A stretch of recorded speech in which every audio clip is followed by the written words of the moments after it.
So let's learn the reflexive property in geometry.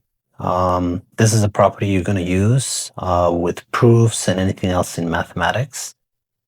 So essentially what the reflexive property is essentially a reflection. But I'm going to give you some example. Let's say we have the variable a. That's not a. So a. So for instance, a is equal to a. That's essentially what the reflexive property is.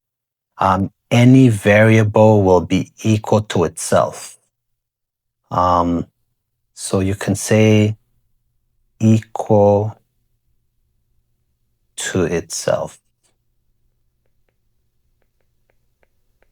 Now, since this is a geometry course, we can say, let's say we have a line segment, BA. Then we can say that BA is equal to BA. So any particular line segment will be equal to itself.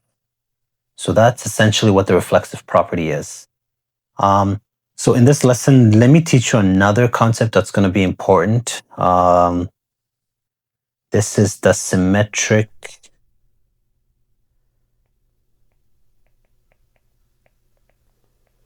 property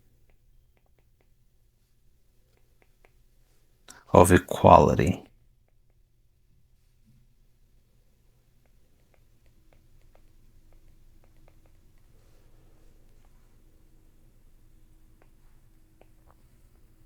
Now, this is somewhat similar to the reflexive property. So it also, in a way, is similar. It says, let's say we have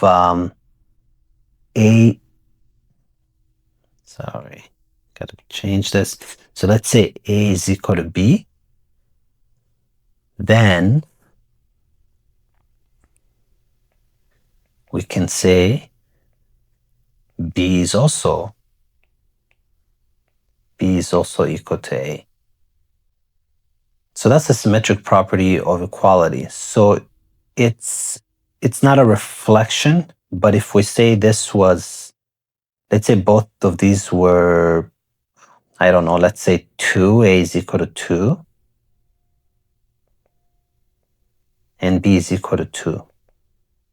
Now, numbers don't really matter here. Essentially, if we conclude that A is equal to B, then therefore B must also equal to A.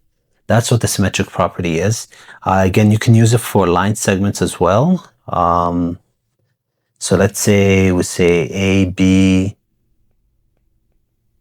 is equal to CD, then we can say CD is equal to AB. So that's a symmetric property of equality. So again, sorry, to remember that line above is indication of a line segment. So if we're saying AB is equal to CD, then CD is also equal to AB. And then remember the reflexive property is different. It's just any variable is equal to itself, any line segment is equal to itself. For the symmetric property, it's not about equal to itself, it's equal to something else, but you can flip it around and they're equal to each other. So those are two important properties that you'll need in geometry. It's also important in mathematics. So try to review this, look for examples, but I hope this was clear. And if it was helpful, please like the video and subscribe.